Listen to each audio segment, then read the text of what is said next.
Hello, ladies and gents, people of all different sexualities and orientations, and welcome back to another Doctor Who review.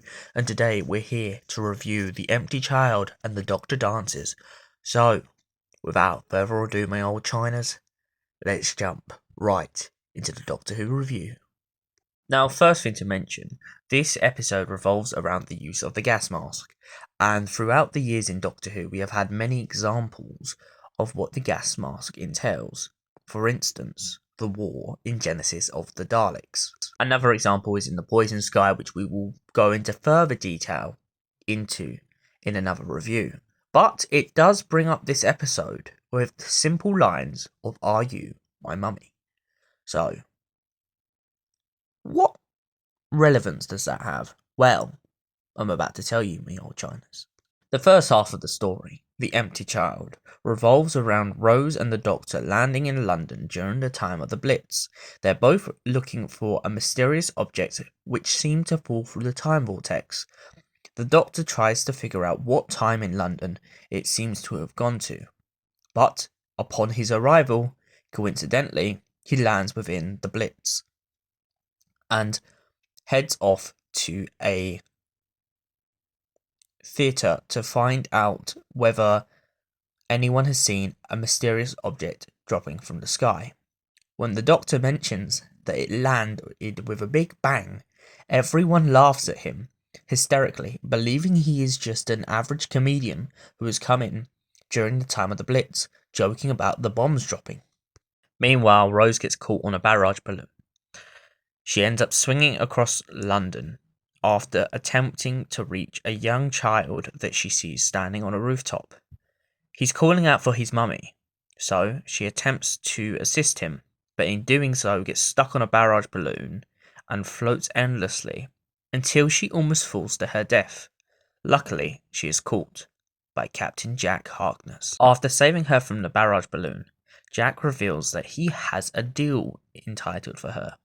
He assumes her to be a time agent, and so he tries to offer her a deal to buy an ambulance with her time agent friend.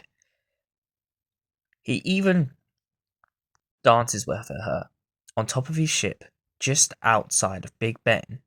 He controls it using an electric device and sends the clock chiming away throughout the night. The pair then reunite with the Doctor, only to find out that the situation is way worse than they expected.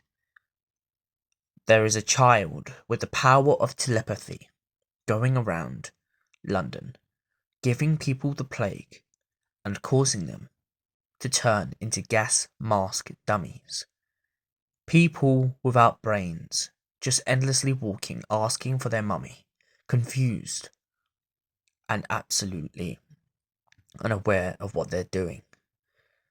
It all started a very long time ago with a young boy named Jamie, who was walking out during the time of the Blitz. A bomb dropped, a bomb that wasn't a bomb, and so he became the Empty Child.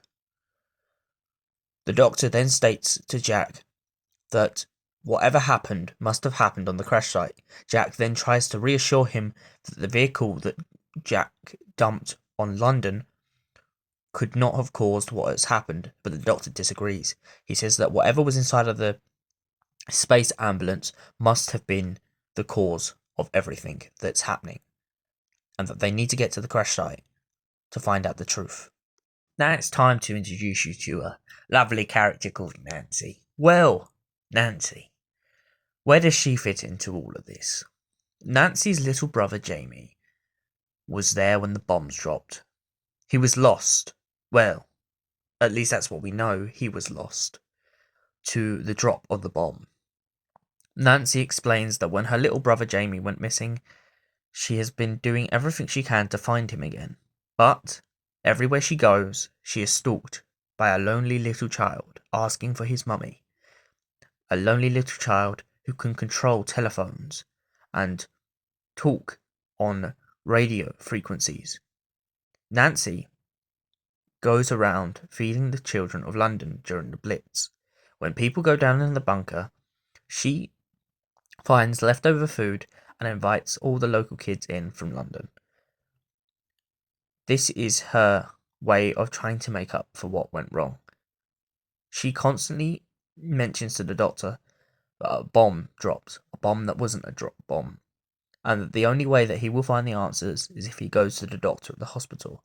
When the doctor reaches the hospital, the doctor there, before being turned into a gas mask monster, explains that Nancy is the key to everything, that she can explain why everything's going on and what's really wrong with London during the Blitz. Once they reach the bomb site, the doctor begins to query Nancy on the truth about her brother, a little boy alone in the dark asking for his mummy. Is he really her little brother Jamie? Or is there more to the story than is being told? Eventually, Nancy gives up the truth and explains that she was old enough to have a child, but because she was too afraid to let anyone know that he was her son, she instead insisted on calling him her little brother. To all the locals and everyone around her, it was always her little brother. This was because of shame and because she had lost someone, because she had lost her partner during the war. The war was a cruel thing, and to make up for the punishment it had dealt her, she gave in to helping the people of London and the starving kids on the street. Eventually, by giving Jamie a hug, she re-enlightens and re-helps the nanogenes within his system. This causes the nanogenes to recognize the DNA and restore everyone back to normal. But we're not out of the woods yet. Jack's con, an attempt to overdo a time agent by dropping a bomb on the ambulance, goes horribly wrong, as the bomb is still active and almost drops, but using a force field, Jack maintains the bomb for a duration of time. In doing so, he sends it off into his ship, flying off into the cosmos, hoping to be able to disarm the bomb and drop it in the middle of empty space. But sadly for him, the detonation process has already begun, and slowly but surely, it begins to take hold. The Doctor luckily intercepts Jack before the bomb goes off and saves him from the blast of his own ship. Then Jack joins the Doctor and Rose as they go off for another adventure in time and space. So now for the time you've all been waiting for. The Empty Child and the Doctor Dances. Was it a good story? It was a brilliant story. It had some twists, it had some turns, it definitely had a lot of plot and character development. The kids on the street, Nancy, Jack, Rose, the Doctor, the whole dynamic between each character had their motivations and also had their downfalls. Their vulnerableness in this story is brilliant because it gives you a reason to care for what they're going through, and it also gives you an enlightenment to the world they're surrounded by. Even at one point, Rose has to reassure Nancy that this world of chaos and destruction will not last forever, and that when the war is over, things will return back to normal and people will be able to get on with their lives. Having lived through the first years of the war, Nancy is unsure of this, but when Rose tells her this, it definitely reassures her. And for that reason, I give The Empty Child and the Doctor Dances a solid 9 out of 10. Thank you everyone for watching, and we will see you in another Doctor Who review. Until then, stay beautiful.